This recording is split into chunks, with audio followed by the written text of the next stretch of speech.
So a few weeks ago, we had the Nissan Sentra on, and Andrea was saying that, you know, this is designed for a youthful young buyer. And I said, you know what, everybody wants utility vehicles. That's what you claimed, right? Well, it's not really my claim. It's actually the Canadian president of Nissan that is really hoping that their target market will be younger people for the Sentra, and they've designed it that way to make it look sportier. And this is what I said in the video. Yes, but Nissan believes that young people are buying sedans, unlike their parents who are buying SUVs. So they're really thinking that this is going to take off, this sedan. Really? Yeah. Okay. Do you didn't know that? Well, I have a different theory on that. That's what they believe. I don't think so. I think people like utility vehicals. Period. I don't care if they're young or old. They like utility vehicles. I disagree. They will happily sell a young person a Qashqai or a Kicks or a Rogue. So it seems that everybody wants a utility vehicle, even though you come out with a very good Sentra model. So do you still think that? You think people are going to maybe give this a shot over that? Well, let's get in, let's give it a drive, and let's get on with the review. There were a couple of things on the outside I wanted to touch on. Sure. Whoa. Can you hear it?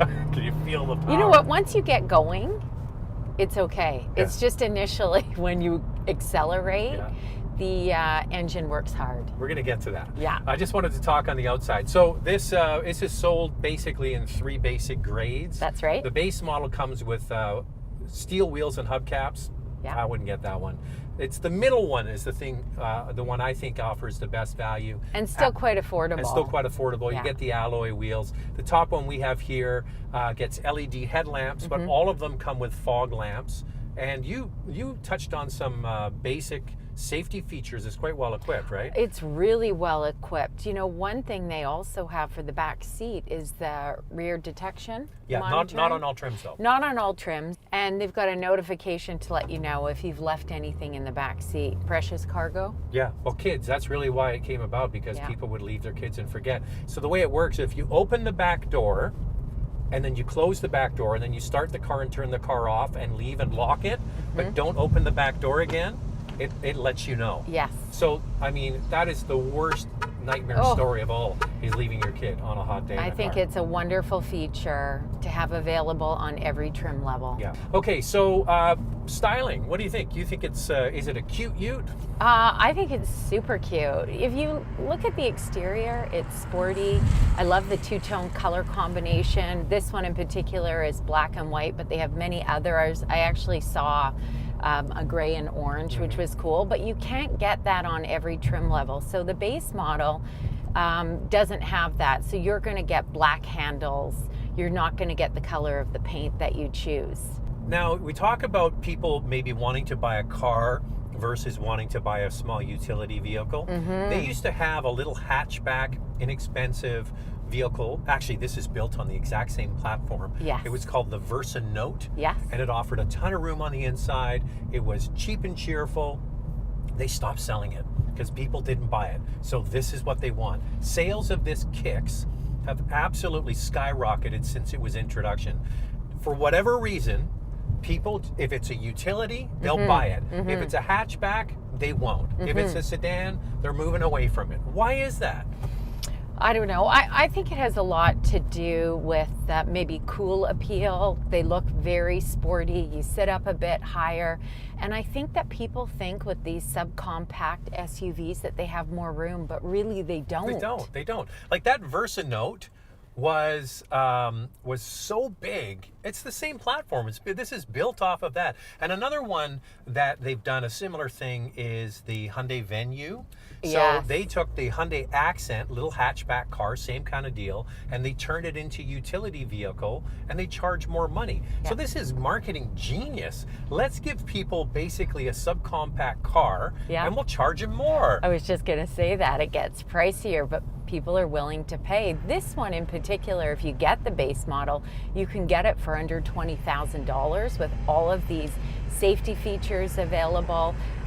I think that's quite incredible. Okay, let's get into the front wheel drive. This is basically that Versa Note, a front wheel drive car, no all-wheel drive. It doesn't have independent suspension. It's got a small engine and 122 horsepower, so that's basically subcompact car territory. Is all-wheel drive a deal breaker for you? It isn't for me. You know my thoughts on this. I think you put good winter tires on this and driving it mostly in the city, you'll be just fine. I think that I've lived with you for so long now that I think I'm 23 starting years. to 23 years 23 we've been married. years. Yeah, can you believe it? Yeah. I think that I agree with you now. We agree on that because of the snow tires. But then at the same time, for a woman, I don't know how to change tires. You change the tires on our car, so that means I would be going into the shop. You could also invest in a set of all-weather tires. If it's that big a concern for you, right? You could invest in a set of all-weather tires that do have winter capability, and you can leave them on all year round. So I just do think exist. Yes, and I think the biggest challenge is just who wants to make an appointment in October, put winter tires on, and then take them off in the spring. Just depends on whether you're willing to do that or not. But if this was all-wheel drive and just had all-season tires on it, you're not going to have the same traction either. You have 4 wheels with minimal traction instead of 2. I know, and you always say that people still don't go and get snow tires on. Buy the winter tires. Yeah. Like, here's a perfect example. Inexpensive hatchback cars, front-wheel drive. The best part of the country where they sell is the province of Quebec. And Quebec has the deepest, coldest winters and lots of snow. And people buy these inexpensive cars because winter tires are mandatory. And you go to Montreal, Quebec City, rural Quebec, and people are driving little, Toyota Yaris's and Mazda 2s because they can get around. Yeah. So let's get off of that. All right, now what about the inside of this thing? Wow, they've done such a great job with the inside. Now, this is the top model, and the other trim levels don't have They have cloth this. seats. They do. It doesn't feel as luxurious as this, if I'm going to use that term. You do get a combination here of hard plastic and soft materials, which makes it feel a lot better. You've got the stitching on the steering wheel. You have stitching throughout the dash and on the seats. It's this dash pad, right, that makes it look good with the stitching. By the way, these aren't leather seats. These are faux leather. But boy, don't they look good. But they look good and they'll hold up too. But Yeah. I think that the middle trim, let me get the specs here on the middle trim. So the base model does not come with Android and Apple in the head unit. No, Okay, it does not. So, and it doesn't come with heated seats. So it's a hard pass for me on that. So let's just say this. You've got, let's say younger people are buying this and they can only afford just under $20,000. Well, Android Auto and Apple CarPlay is not in here. I think that would discourage them. Yeah, because those are the people that want to have the tech, the connection the most. Okay, so that is $19,300. As you mentioned, it's just under 20 grand. So at $22,000, which is $3,000 more, you get Android, you get Apple, you get the heated seats, you get the alloy wheels, and you get the push button start and the push button door lock. So that would be the one I would get. Yeah. Now this one, as if you can make that stretch. Yeah. Hey, easy. It's easy. Just another $40 in a monthly payment, Andrea. We'll make that work for you. And then this one, you get the faux leather, you get the dash pad, you get the LED headlamps, and you also get these Bose speakers in the headrest. I know, which is pretty cool. Do you think that is? I wouldn't pay extra for it. I wouldn't pay extra for it, but if you are going to get the top trim level and it comes with it, that's kind of nice. Now, don't think that this is blasting the stereo in your ears. What it does is it just fills in the noise a little bit, so you feel it more around your head. That's what that Bose system does for you. Quite nice. And also the phone calls when you're using Bluetooth are closer to your ear, which is good for that. Now, one thing that's not really a big deal for you is the sunroof, but I think in a compact SUV like this, it would be nice to have at least a small one or an option on the higher trim level. Yeah, that's something they could certainly add. Good connectivity though. There's a USB in the front and there's 2 in the back seat. Now I got in the back seat of this. Now one of the things is the Versa Note, that little compact hatchback I mentioned, was this kind of marvel of this little car, but a really big back seat. And this has the same thing. So there's space in the back is good. And you do have 2 more USB chargers in this second row. The hatchback, is roomy as well. The back seats fold down, but the floor isn't perfectly flat. That's not a deal breaker either. I think it's a very functional little utility. Is it ever? I've had a ton of fun driving it. I've gone downtown a ton. Getting in and out of parking spots is easy. It's just a great city vehicle. But once you get on the highway and you're trying to pass people, it's a little bit of a challenge. And like I said, the engine does work a little bit harder, but you have to know that going into it. It's going to take a little bit more time, and you will get where you need to go. Okay, I'm just going to drive now. Can I drive, please? Of course you can. I want to bring up a comparison. Okay. How does it feel to drive? Yeah, well, I'm going to say one thing about the seating position is that I understand why they have the seating position go high for a lot of women who want to see out, but it's not good for tall people. Yeah. Like, I've got the torso of a giant. Have you got it all the way down? Yeah, it's all the way down. Now, I would like it if it went a little bit lower. Oh, you know what we need to do, Andrea? Well, I can't imagine somebody who's taller than you then. That would be a tough one. We need to put it in S for subscribe. Oh, yeah. Yeah, we got to put it in S for subscribe. So if you haven't subscribed to the channel, like gotta subscribe. 90% of the people that watch our videos, they all love them, but they don't subscribe. Only 10% subscribe. I don't get that. And the other thing is, Andrea has started a brand new Instagram along with me. So mine is, or ours I should say, is motormouth_auto. Yeah. And if you want pictures of Andrea, and the guys will, you go to motormouth_Andrea. So and that's where Andrea will post. Yeah, so follow us on Instagram, and we definitely have different content. All right, let's get back into the positives and negatives of this thing. Yeah.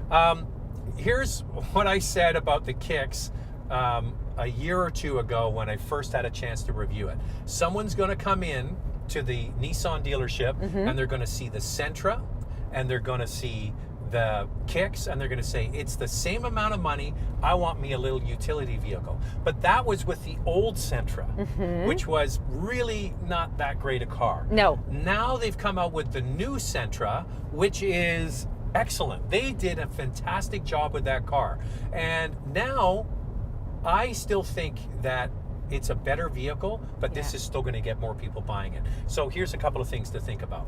This car's got 122 horsepower. Sentra has 149 or 48, somewhere in there, just around 150. Okay, this does not have independent rear suspension. No. Sentra now comes with independent rear suspension. Yeah. Head unit, you get a 7-inch in this, that's it. With everything outside of the base, the head unit is 8 inches. Yeah. And it's lower to the ground, it handles better, arguably better looking, but I still think people are going to walk into the Nissan dealer and go, get a car, get a utility, and they're basically the same price. They're basically the same price, but if you're looking at the drive, if you get in it, would you take this over that? I thought the Sentra was fantastic. Oh, what a great drive. And also, when you stepped on the gas, you felt like you went and the engine wasn't working as hard. Yeah, With this, you definitely feel that it's louder. I had the window open and we were talking on the phone. I could barely hear you. It was so loud. As you mentioned, getting it up and out of the pocket takes a little bit of inertia, but when you're driving on a road like this, like a highway, and you want to pass a truck, you got to make some plans, right? You got to make some plans. And you got to have the commitment and stick with it. It's not the most powerful. So when you get that Sentra, you get basically 30 more horsepower. That makes a big difference. Makes a huge difference. And the handling, you're lower to the ground, all that stuff that you just mentioned. It was quite funny when we did the car to car where we're shooting the exterior, and you're like, okay, remember what I'm driving and remember what you're driving. Don't excel too hard. And then what ended up happening is I actually hardly stepped on it, and then you zip by me in this, and you're like, come on, hon, keep up, keep up. By the way, the photography video was a Cayenne, a Porsche Cayenne. Yeah. So you had a question for me about the transmission. Yeah, we've been talking about that. Why are there so many negative comments on CVT? Okay, CVT is continuously variable transmission, and a lot of car manufacturers, almost all of them, have gone to this because they need to improve fuel economy for fuel economy standards. So it also benefits owners; they're not spending as much on gas. Sure. But that's really what this whole process has been about, and it delivers on that. They do improve fuel economy, but it does change the characteristics. And a lot of what you were noticing about the unwillingness to pass and those sorts of things is the CVT at play.